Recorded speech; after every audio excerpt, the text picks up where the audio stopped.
तो हेलो नमस्कार मेरे प्यारे हिंदी मीडियम स्टूडेंट्स, मैं आ चुका हूँ अपने नेक्स्ट वीडियो के साथ। और आज हम लोग देखेंगे जो मैंने प्रीवियस वीडियो में मैंने जो क्वेश्चन दिया था उसका मैं आज आंसर राइटिंग और टोटल एनालिसिस दूंगा आपको। ठीक है, मैंने यहाँ पे जब मैंने शुरुआत करी थी ये क्वेश्चन दिया था, मैंने आपको describe about the Almeida's blue water policy, ये क्वेश्चन था 100 वर्ड्स में कम से कम इसको लिखना था, मैंने आपको बताया था ऑलरेडी। तो ये जो क्वेश्चन है आई होप कि आप लोगों ने लिखा होगा, अगर नहीं लिखा तो आप लोग प्लीज़ इसको मिला लेना, लिख लेना कम से कम, क्योंकि लिखना सबसे इम्पोर्टेंट थिंग है हमारे किसी भी तरीके के लर्निंग अंडरस्टैंडिंग इंग्लिश को। तो अगर इंग्लिश को सीखना है तो लिखना शुरू करना होगा, पढ़ना शुरू करना होगा, और जैसे मैंने स्टेप्स बताया उसको फॉलो कीजिए। तो मैं यहाँ पे लिख रहा था, जब मैंने इतना लिख लिया तो मुझे याद आया कि क्यों ना मैं आप लोगों के सामने आंसर राइटिंग करूँ। तो मेरे हिसाब से ये आपके सामने लिखना बहुत बेहतर होगा, उसके बाद मैं फिर से अपने पैराग्राफ्स को आगे कंटिन्यू करूँगा।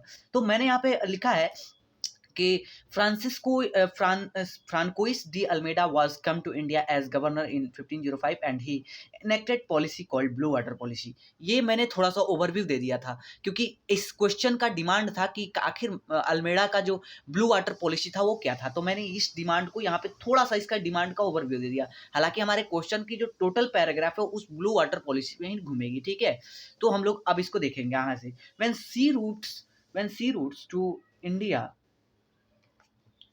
India discovered by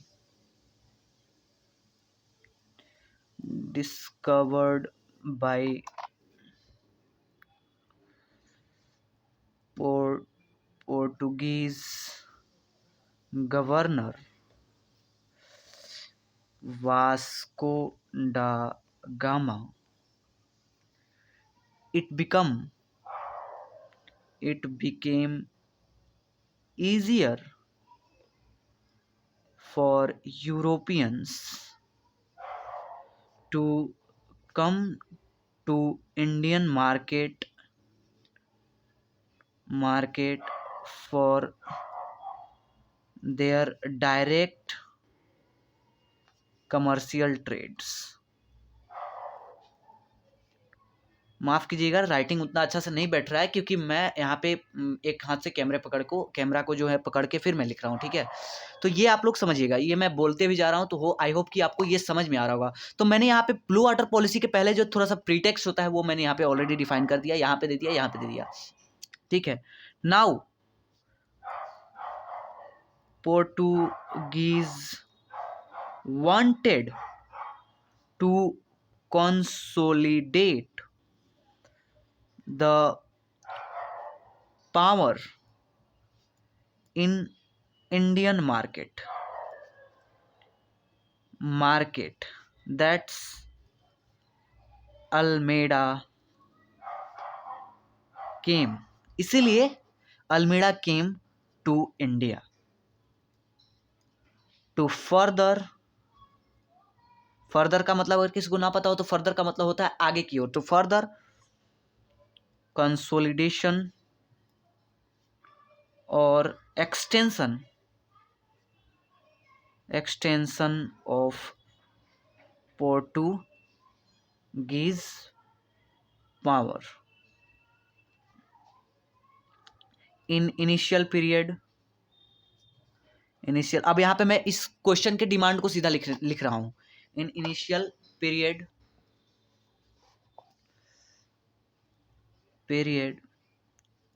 Almeida not only encountered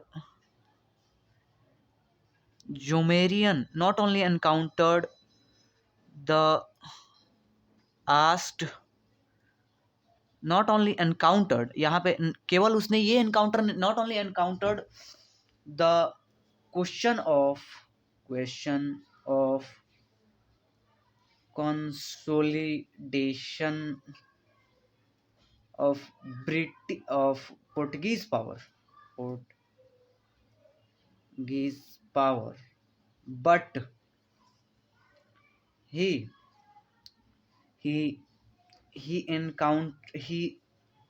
successfully successfully encountered the resistance of Egyptian sultan and जोमेरियन resistance.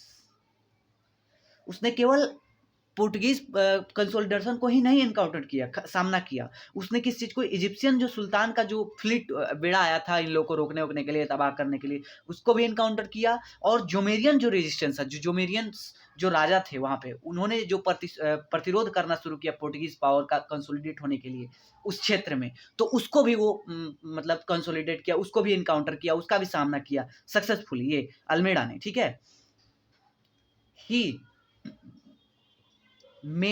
wanted Portuguese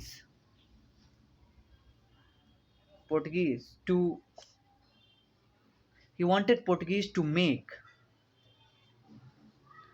master of the Indian Ocean. He wanted, वो चाहता था Portuguese to make master of the Indian Ocean, Portuguese को Indian Ocean का master बनाने का।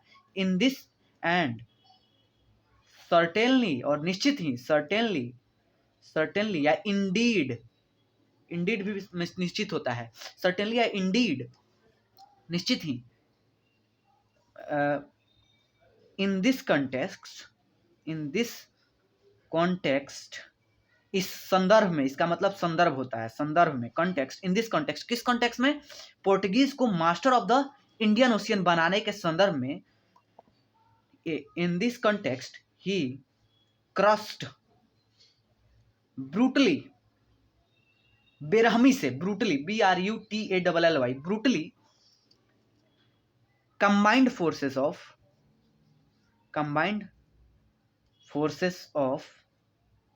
Egyptian and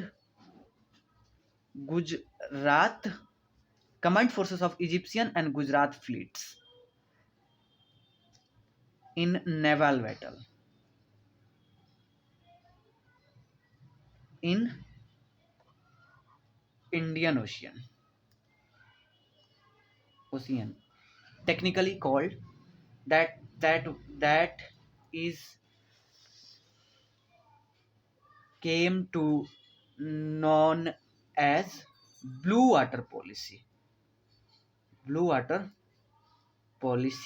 of Almeida. ठीक है, यहाँ पे अल्मेडा लिख लेना, अल्मेडा। ठीक है, तो आई होप कि आपको मेरे जो लाइव आंसर राइटिंग है, जो मैंने एकदम सामने से आपको लिखा था, अपने मन से जो मैं कल पढ़ाया था, उसी के बिहाफ पे मैंने लिखा। आई होप कि आप लोग भी इस तरह से लिख रहे होंगे। अगर नहीं लिख रहे हो तो आप अपने आंसर राइटिंग में जो भी कुछ भी सुधार कर सकते हो उसको कर लेना। ठीक है गाइज, अब हम लोग नेक्स्ट फर्दर पैराग्राफ पे है, वो हम लोग पढ़ते हैं और जल्दी से पढ़ के हम लोग यहाँ पे उसी के साथ हम लोग नेक्स्ट क्वेश्चन को इनकाउंटर करेंगे। ठीक है, अब यहाँ पे देखिए, ये हम लोग यहाँ पे पढ़ चुके हैं, अल्फांसो ब्लू वाटर पॉलिसी तक यहाँ पे हम लोग पढ़ चुके थे।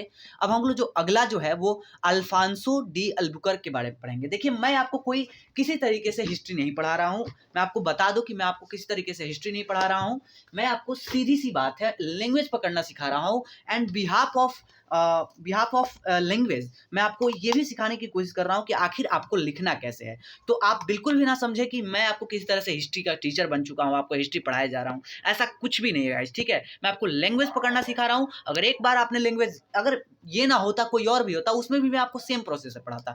तो मैं आप उम्मीद करता हूँ कि कल जो भी मैंने वोकैबुलरीज आपको यहाँ पे दी हुई है, वो वोकैबुलरीज को आपने जरूर राइट डाउन किया होगा, लिखा होगा, पढ़ा होगा। अब हम लोग आगे चलते हैं, यहाँ से जो हमारी जो पैराग्राफ बची हुई है वो कह रहा है, Alfonso Albuquerque who succeeded Almeida as the Portuguese governor in India was the real founder of Portuguese power in the East। देखिए, जो अल्बुकर्क था, जो जब वो अल्मेडा को सक्सीड करके उसके बाद अल्बुकर्क को गवर्नर बनाया गया पुर्तगाल का, तो वो जब आया इंडिया में, मतलब इंडिया में ही नहीं, वो ईस्ट की तरफ आया। ईस्ट में कौन कौन से आ गया, आपको माल्या आ गया, साउथ ईस्टर्न कंट्रीज जो भी है, माल्या हो गया, माल्या पेनिनसुला हो गया, म्यांमार हो गया, आपको जापान हो गया, आपको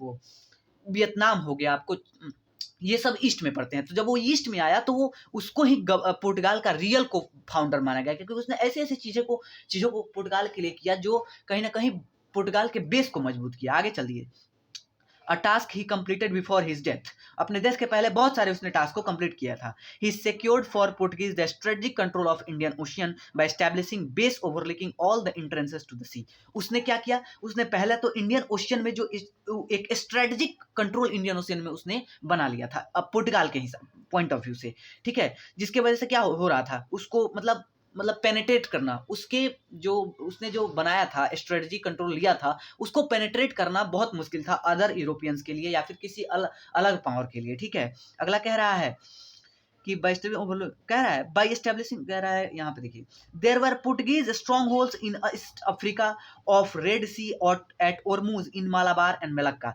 देखिए मेलक्का, मालागार, ओरमुज की जो खाड़ी है वहां पे रेड सी में, ईस्ट अफ्रीका में, ये चारों ओर जो है अल्बुकर्क ने अपना कमाल दिखाया था और एक स्ट्रॉन्ग पोजीशन जो है वो पुर्तगाल को उस समय पे मिल चुका था, ठीक है।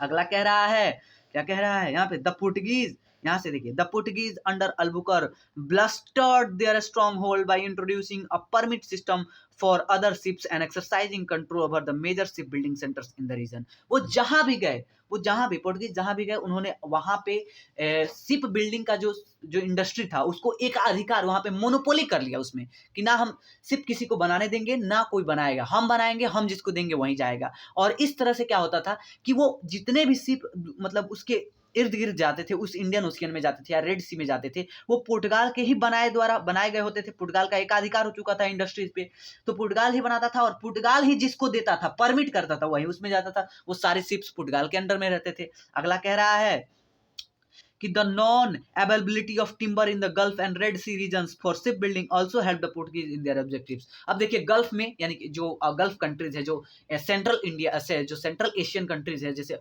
सऊदी अरेबिया, इधर जो है वो टिम्बर, मतलब कुल मिलाकर टिम्बर एक तरह की लकड़ी है, ठीक है। तो वहां पे वो लकड़ी अवेल नहीं थी, वो इंडिया में सबसे ज्यादातर मिलती है, ठीक है। वो आपको इंडिया में मिल जाएगी, आपको मलेशिया वगैरह इधर कंट्रीज में मिल जाएंगी टिम्बर्स, ठीक है। तो ये इंडिया में थी, तो गल्फ में नहीं थी। तो गल्फ में नहीं होने के वजह से क्या होता था कि इन लोग को एक अलग तरीके से एडवांटेज मिल गया, क्योंकि उधर से कोई इंडस्ट्रीज मतलब शिप बिल्डिंग इंडस्ट्री डेवलप नहीं हो पा रही थी, क्योंकि लकड़ी वहां पे नहीं थी टिम्बर की, जो शिप बिल्डिंग में काम आती है। तो इस वजह से भी उनको हेल्प मिला। कह रहा है गाइज कि Albuquerque acquired Goa from the sultan of Bijapur in 1510। जो अल्बुकर्क था उसने गोवा के सुल्तान से गोवा को सुल्तान ऑफ बीजापुर 1510 में सुल्तान ऑफ बीजापुर से गोवा को हथिया लिया, ठीक है। विथ ईज, ईज का मतलब क्या होता है गाइस, किसी को अगर नहीं पता है तो ईज का मतलब होता है आसानी से। The principal port of sultan of Bijapur became the first bit of Indian territory to be under European since the time of Alexander the Great. ये पहली बार ऐसा था कि सुल्तान ऑफ बीजापुर, ये पहला ऐसा टाइम था अलेक्जेंडर के बाद कि कोई किसी यूरोपियन हैंड में हमारा जो इंडियन क्षेत्र था वो हाथ में चला गया था, इंडियन रीजन हाथ में चला गया था, ठीक है। अगला कह रहा है an interesting feature of his rule was abolition of sati. और सबसे इंटरेस्टिंग फीचर था वो एबोल्यूशन ऑफ सती था। क्या था गाइज, अगर किसी को मतलब ना हो, एबोल्यूशन का मतलब पता ना हो, तो उसका मतलब है समाप्ति। एबोल्यूशन का मतलब है समाप्ति, तो समाप्ति ऑफ सती ये अल्बुकर्क के काल में वो जहां पे रूल किया, जहां पे गवर्नर यानी कि मेन केरला वगैरह में, मतलब दक्षिण इंडिया में, उधर जहां भी वो रहा वहां पे सती का एबोल्यूशन कर दिया गया, ठीक है। एबोल्यूशन कर दिया गया, सॉरी, समाप्त कर दिया सती प्रथा को, ठीक है। अगला कह रहा है यहाँ पे देखिए कि the Portuguese main who had come on the voyages and stayed back in India were from Albuquerque's day encouraged to take local wives। तो जो पोर्टुगीज जो यहाँ पे रहते थे उनको ये इनकरेज किया गया कि वो इंडियन वाइफ्स, मतलब इंडियन से ही शादी करे, जब जो ज्यादा दिनों तक रह चुके थे इंडिया में। In Goa and provinces of north they established themselves as village landlords. और जो आए थे कुछ समय तक रह चुके थे पोर्टुगीज, उन्होंने खुद को विलेज लैंडलॉर्ड्स के रूप में एरिया, वो अल्बुकर्क के आसपास के एरिया में अपने आप को खुद विलेज में, गांव में जाके खुद को एस्टैब्लिश कर लिया। अगला कह रहा है गाइस, क्या कह रहा है, often building new roads and irrigation works, introducing new crops like tobacco and cashew nuts और better plantation varieties of coconut besides planting large groves of coconut to meet the need for their coir rigging and coir days. देखिए landlords हो चुके थे, Portuguese में से आके आके ही बहुत लोग लैंडलॉर्ड हो चुके थे। तो इससे क्या करते थे, वो लोगों को, लोकल लोगों को पैसे, क्योंकि लैंडलॉर्ड थे वो, ज़्यादा ज़मीन हो गई थी उनके पास, और लैंडलॉर्ड्स होने के चलते क्या किया उन्होंने कि लोगों को फोर्स करने लगे कि टैम्बैको प्लांटेशन हो, आपको फोर्स, वो खुद भी करते थे। कैश्यू नट के अदर अदर अगर अलग अलग वेराइटीज़ कैश्यू नट के प्लांट करने लग गए, कोकोनट के अलग अलग, टैम्बैको इंट्रोड्यूस किया, और भी बहुत सारी चीज़ों को वो अपने प्लांट्स पे लगाते थे, ठीक है।